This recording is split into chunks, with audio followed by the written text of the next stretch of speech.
아멘.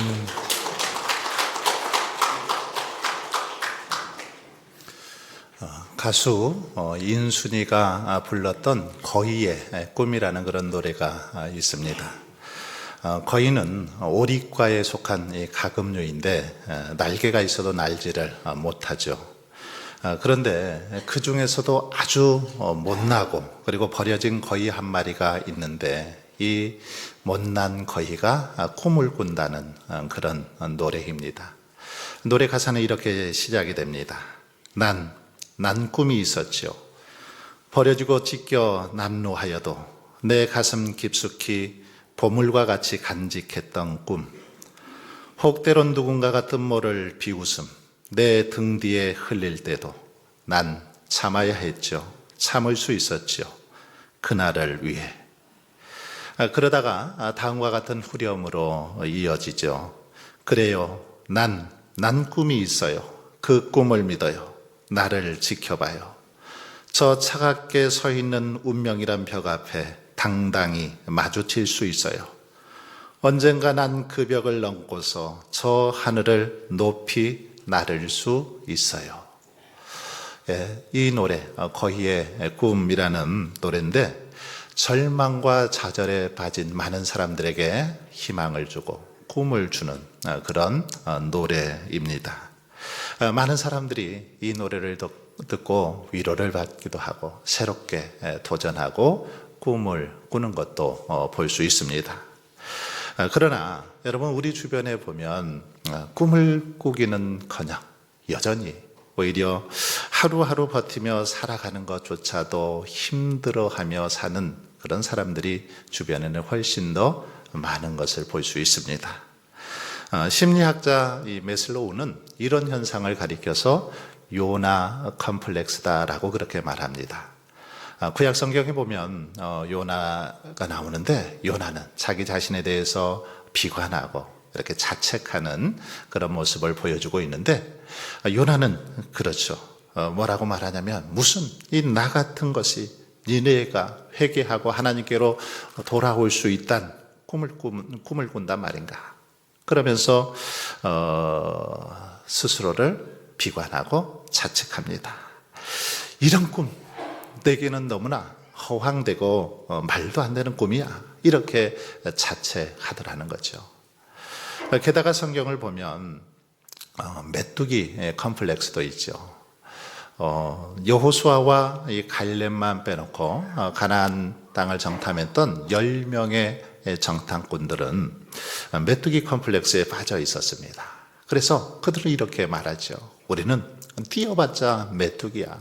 저 안악 자손들, 저들은 우리보다 훨씬 더 장대하고 뛰어나서 우리는 저들 앞에 메뚜기 같은 존재야. 우리는 감히 저 땅을 차지할 수 없어.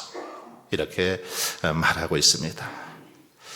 여러분, 그런데 요즘은 이렇게 요나 컴플렉스나 또는 메뚜기 컴플렉스, 이거보다는 거위 컴플렉스에 빠져 있는 사람들이 많이 있습니다. 본래 거위는 이 날개가 있는 새죠. 날개가 있는 새고 이전에는 잘 날아다녔습니다.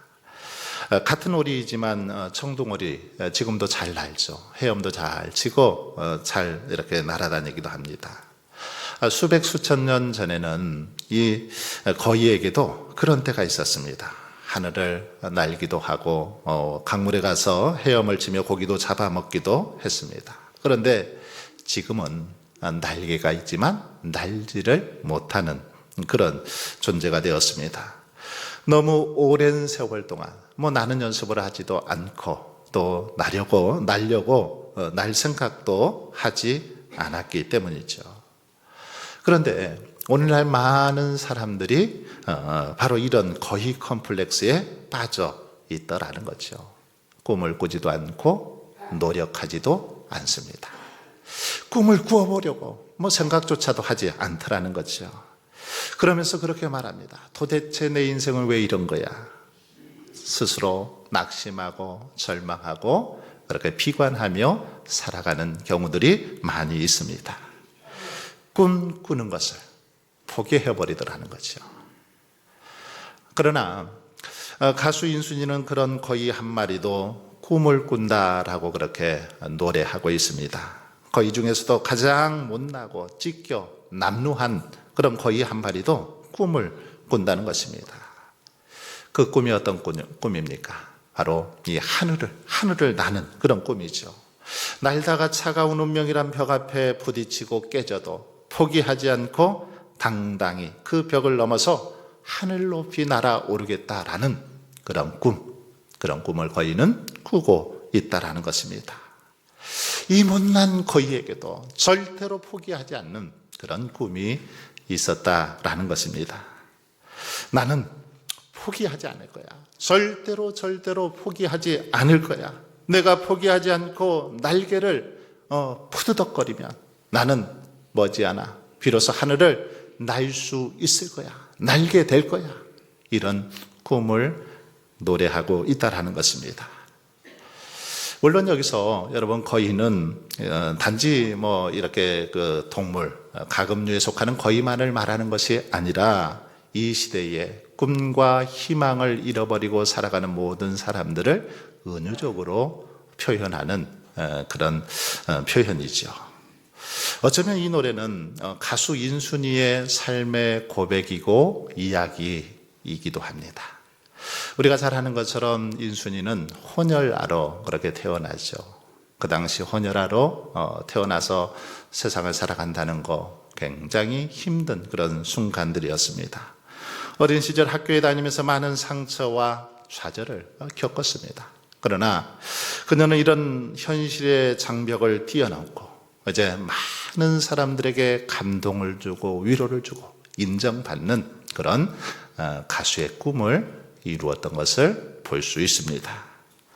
여러분, 그런데 이런 거인의 꿈 이야기가 오늘 본문에도 소개되고 있습니다.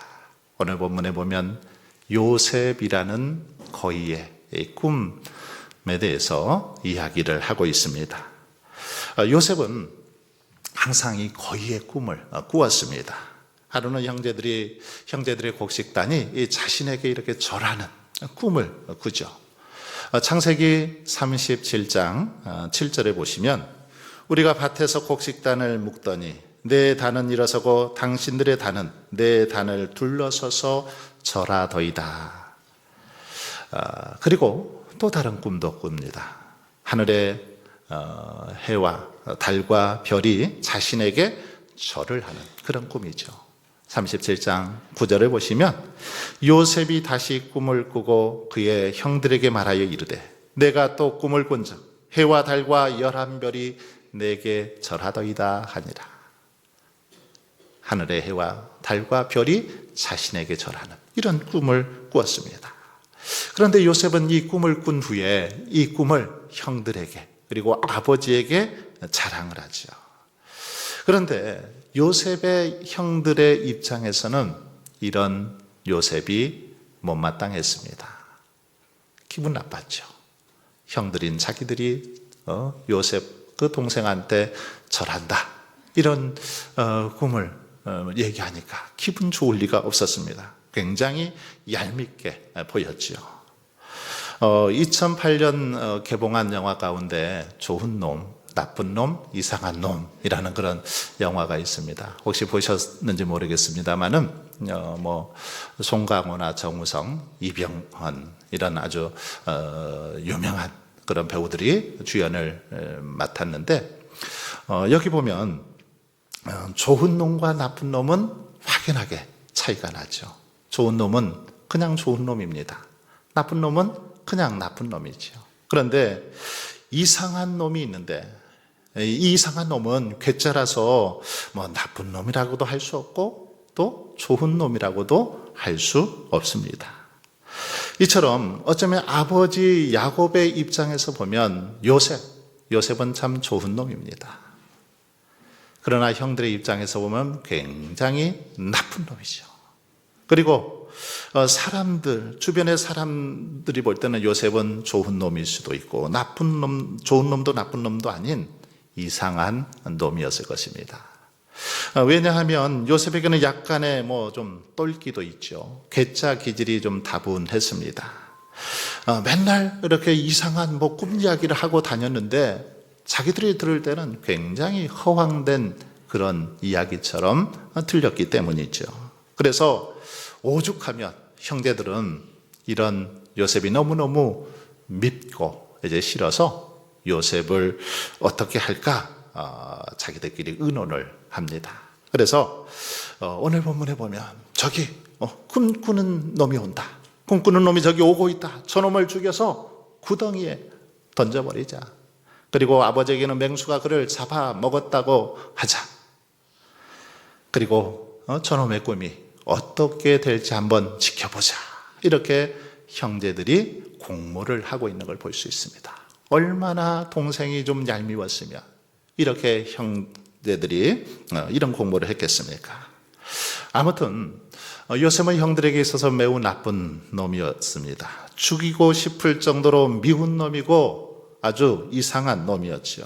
그러나 여러분 결론부터 말하자면 아무리 형제들이 요셉을 이렇게 죽이려고 하고 방해해도 결국은 요셉의 꿈이 요셉의 인생을 이끌어서 꿈대로 되었던 것을 알 수 있습니다. 여러분, 언어는 존재의 집이다라는 그런 말이 있습니다. 언어는 존재의 집이다. 무슨 말일까요? 우리가 어떤 말을 많이 듣고 또 어떤 말을 많이 하느냐에 따라서 그 말대로 되어지더라라는 그런 말입니다. 이 말은 독일의 실존주의 철학자 하이데거가 한 말인데 저는 이 말을 좀 이렇게 바꾸어 말하고 싶습니다. 꿈은 미래의 집이다. 이렇게 바꾸어 말하고 싶습니다. 이 꿈은 미래의 집이다. 사람이 꿈을 꾸면 그 꿈이 그의 인생을 이끌어가고 미래라고 하는 삶의 집을 지어주기 때문입니다. 그러므로 여러분, 우리는 꿈을 꾸어야 될 줄 믿습니다. 꿈을 가져야 합니다. 꿈을 가져야 합니다. 어떤 분들은 이 말을 들으면 목사님, 이 나이에 무슨 꿈입니까? 말도 안 되는 소리 하지 마십시오. 이렇게 반문하실 분들도 계실지 모르겠습니다. 그러나 여러분 지금도 늦지 않았습니다. 충분히 꿈을 꿀 수 있습니다. 우리가 꾸면 하나님께서 반드시 이루어 주실 줄 믿습니다. 이번에 국회의원의 최고령으로 당선된 박지원 의원 잘 아시죠? 그분의 나이가 몇 살입니까? 1942년 6월 5일생입니다. 지금 나이로 83세. 83세의 국회의원에 도전해서 그 꿈을 이루었습니다. 작년에 예능 프로그램이죠. 유키즈 온 더 블럭에 이렇게 출연한 서영갑 할아버지가 있는데 이 할아버지는 89세의 근육남으로 근육 전도사로 그렇게 아주 활발한 활동을 하는 분이 출연을 했는데 이분은 중고등학교 교사로 근무를 하시다가 은퇴하신 후에 퇴직하신 후에 64세부터 근력 운동을 시작했습니다. 근육 운동을 시작했습니다. 열심히 운동을 시작해서 현재는 이분이 최다 보디빌딩 대회에 출전을 했습니다. 그리고 최다 보디빌딩 대회에 입상, 최고령 보디빌더 선수라는 타이틀을 갖고 있는 걸 볼 수 있습니다. 64세에 퇴직 후에 열심히 근육 운동을 시작해서 이렇게 건강한 모습으로 그렇게 활동하고 있더라는 것입니다. 그리고 1941년생 84세 김정자 할머니, 이 할머니는 올해 최고령으로 대학교에 들어간 그런 학생입니다. 이 84세 할머니인데 이 할머니는 김할머니는 초등학교를 들어갈 즈음 한국 전쟁이 일어나면서 피난길에 이렇게 올라야 했습니다. 팔남매의 맏딸이었던 김할머니 학교에 다닌다는 것 상상도 할 수 없었죠. 그래서 이 아버지는 당시 여자는 집에서 살림만 하면 된다라고 생각을 해서 이 김할머니를 마을에 이렇게 분홍의 둘째 아들에게 시집을 보냈습니다. 하지만 이 할머니는 세월이 흘러도 평생 이 공부하고 싶은 그런 꿈, 그런 욕심이 늘 있었습니다. 한이 있었죠. 그래서 공부를 시작하기로 꿈을 꾸었습니다. 그래서 2018년 이 만학도들이 한글을 깨우칠 수 있는 그 양원 주부학교에 이렇게 들어가죠. 그리고 나서 이제 일성, 여중 또 고등학교에서 공부를 이어갑니다. 그러다가 올해 초에 숙명여대에 입학을 하게 되었습니다. 84세의 나이에 손녀딸이 다녔던 그 숙명여대에 들어가게 되죠. 그는 이렇게 입학식에 앞서서 취재진들하고 취재 인터뷰를 하는 가운데 그런 기대를 포부를 밝혔습니다. 나는 이제 대학에 들어가서 열심히 영어 공부를 해서 자기 손녀딸하고 영어로 유창하게 대화를 하고 싶다. 이런 포부를 밝히기도 했던 것을 볼 수 있습니다. 여러분, 이들을 보십시오. 늦은 나이에도 포기하지 않고 꿈을 꾸니까 그대로 이루어지더라는 거죠. 거의도 평범한 거의 날지 못합니다. 하지만 꿈을 꾸는 거인은 하늘을 날 수 있습니다. 그러므로 우리는 아무리 우리 주변이 초토화되고 황폐해졌다 할지라도 다시 날아가는 꿈을 꾸어야 합니다. 아니, 하나님으로부터 이와 같은 꿈을 받아야 합니다. 여러분, 그러나 우리가 꿈만 꾼다고 다 되는 건 아니죠. 그리고 꿈은 그냥 이루어지지도 않습니다. 꿈을 이루기 위해서는 수많은 고난과 또 역경을 당할 수도 있습니다. 그 꿈을 이루기 위해서는 많은 희생과 헌신의 대가를 지불해야 할지도 모릅니다. 평범한 산은 얕은 산, 이런 야산은 한번 보십시오. 골짜기도 깊지 않고 물도 흐르지 않죠. 하지만 아주 높은 산은 어떻습니까? 골짜기도 굉장히 깊습니다. 그리고 또 많은 이렇게 계곡이 있어서 물이 흘러나는 걸 볼 수 있습니다. 이처럼 꿈이 크면 클수록 우리는 더 많은 고난과 더 깊은 절망의 골짜기에 빠지게 될 수도 있습니다. 그러나 골짜기에 빠져 있다 할지라도 우리는 다시 날아가는 꿈을 꾸어야 됩니다. 아니, 다시 날면 되는 것입니다. 하나님께서 날아갈 힘을 주실 것이기 때문이지요. 요셉은 수 없는 고난과 역경 속에서도 절망하지 않고 꿈을 꾸었습니다. 요셉은 꿈 때문에 형제들에게 미움을 받고 옷이 발가 벗겨진 채 그렇게 구덩이에 던져졌지요. 요셉은 이제 구덩이에 갇힌 채 죽기만을 기다리는 그런 처지가 되었습니다. 형들에게 살려달라고 애걸복걸했지만 형들은 들은 척도 하지 않았습니다. 이렇게 요셉의 꿈은 처절하게 짓밟히고 그 꿈의 날개는 사정없이 부러져 버리고 말았습니다. 다행히 그는 유다의 제한으로 죽음만은 면하지만 그 대신 미디안 상인들에게 노예로 그렇게 팔려가게 되죠. 그리고 마침내 그는 애굽에 가서 보디발이라는 그 바로 왕의 시히 대장의 노예로 그렇게 살게 되었습니다. 그런데 여러분, 꿈이 있는 자는 아무리 이렇게 험난한 환경에 처한다 할지라도 하나님이 그와 함께 하시는 것을 볼 수 있습니다. 그리고 하나님이 함께 하시니 그 속에서도 하나님의 풍성한 은혜를 누리게 됩니다. 비록 종의 신분이었지만 그래서 그가 하는 일마다 형통하게 되죠.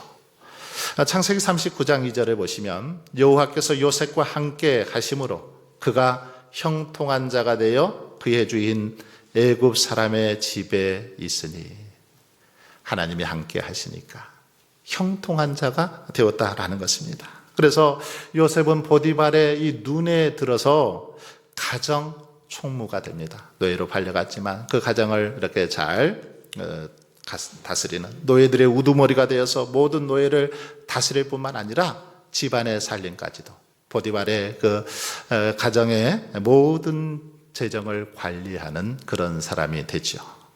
그래서 이제 어느 정도 살만하게 되었습니다. 그런데 이렇게 살만해지니까 보디발의 아내가 요셉을 유혹하죠. 이 속없는 여자는 허구한 날 요셉을 향해서 그렇게 눈길을 흘립니다. 아주 요염한 미소를 보내면서 눈웃음을 살살 치는 거죠. 그러던 어느 날은 아주 노골적으로 요셉에게 다가옵니다. 동침을 하자. 노골적으로 유혹을 하죠. 아마 성경에는 기록되어져 있지 않지만 이 보디발의 아내는 자기와 하룻밤 동침하면 너를 노예에서 해방시켜 주겠다. 너를 높은 자리에 앉혀주겠다. 아마 이런 제안을 했을지도 모르겠습니다. 그리고 요셉은 아마 이런 제안에 마음이 많이 혼란스럽고 흔들렸을 수도 있습니다. 보디발의 아내는 요셉의 이만 겉옷을 잡고 끌어당기면서 동침하자라고 그렇게 말하죠. 그러나 이때 요셉은 과감하게 뿌리치고 그 자리를 도망치면서 그 유혹을 이겨내는 걸 볼 수 있습니다. 그런데 여러분 적반하장도 유분수라고 이 보디발의 아내가 이제 자기 남편이 돌아오니까 어떻게 말합니까? 이 요셉을 강간 미수범이라고 누명을 씌웁니다. 그래서 요셉은 누명을 쓰고 결국 평생 나올 수 없는 정치범 수용소에 갇히게 되죠. 이제 요셉의 꿈은 완전히 박살나 버렸습니다. 하나님의 뜻대로 살겠다고 노력하고 열심히 그렇게 성실하게 살아왔는데 억울한 고난을 당하고 정말 거룩하게 그렇게 믿음을 지키며 살겠다고 그렇게 살아왔는데 오히려 더러운 누명을 쓴 그런 요셉, 정말 절망할 수밖에 없는 그런 상황에 놓이게 되었습니다. 그런데도 여러분, 요셉은 이런 상황 속에서도 감옥에 가서 이런 노래를 불렀습니다. 그래요, 난 꿈이 있어요. 그 꿈을 믿어요. 나를 지켜봐요. 거기의 꿈을 그 속에서 꾸었습니다. 다시금 하나님 앞에 꿈을 꾸었다라는 것입니다. 그래서 그랬을까요? 하나님께서는 감옥에서도 요셉과 함께 하셨습니다. 거기에서도 전옥에게 잘 보여서 죄수를 이렇게 다루고 관리하는 총무가 되죠. 그러다가 술 맡은 관원과 떡 맡은 이 관원장을 만나게 되었고 그들의 꿈을 해석하게 됩니다.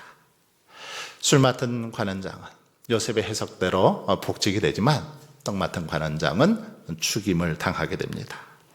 요셉은 이 술 맡은 관원장에게 당신이 복직되면 꼭 잊지 말고 나의 이 억울한 누명을 풀어달라고 호소했습니다. 그러자 술 맡은 관원 역시도 그렇게 하겠노라고 다짐하죠. 그러나 술 맡은 관원은 복직이 되고 나서 까마득히 잊어버렸습니다. 하루 이틀, 한 달, 두 달, 1년, 2년이 지나도 아무리 기다려도 자신을 이 감옥에서 꺼내줄 술 맡는 관원장이 찾아오지를 않는 것입니다. 요셉은 기다리다 지칠 수밖에 없었죠. 그런데 만 2년이 지나고 3년째 되는 어느 날 술 맡은 관원장이 드디어 이 요셉의 감옥으로 찾아왔습니다. 그래서 바로 왕이 꾼 꿈을 해석해달라고 요청하죠. 이때 요셉은 하나님의 능력으로 그 꿈을 잘 해석해 줍니다. 그리고 이 일로 인해서 드디어 애굽의 총리가 되어서 어릴 적 꾸었던 그 꿈을 이루게 되는 것을 볼 수 있습니다.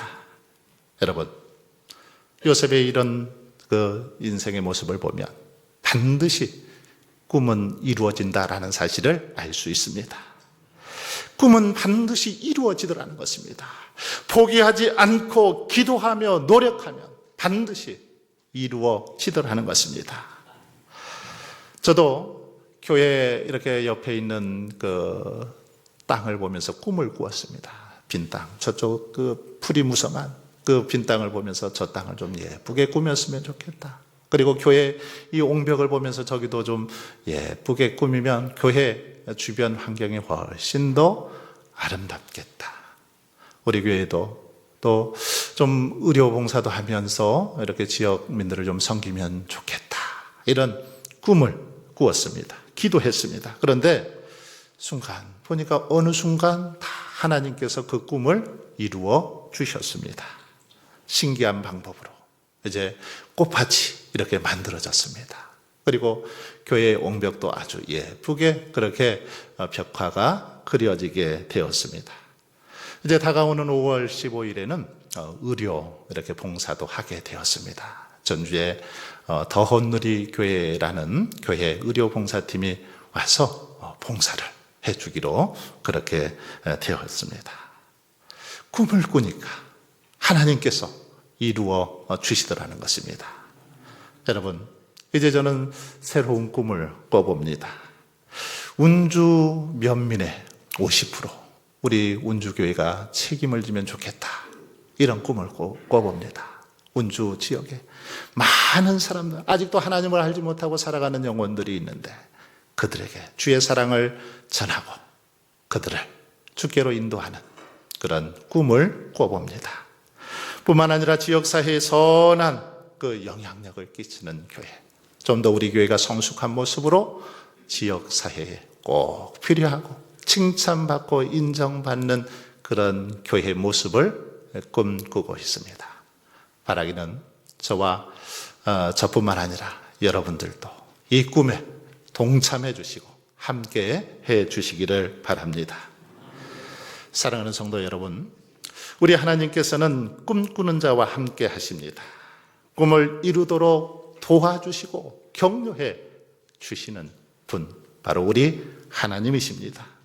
그러므로 여러분, 이제 그동안 혹시 그냥 포기해버리고 내려놓아 버린 그런 꿈이 있다면 다시 새롭게 꿈을 꿀 수 있기를 바랍니다. 다시 꿈의 날개짓을 하면서 하늘을 나는 위대한 꿈, 거룩한 꿈을 다시금 꿀 수 있기를 바랍니다. 그래서 그 꿈을 온전히 이루어가는 저와 여러분 모두가 되실 수 있기를 주님의 이름으로 축원합니다.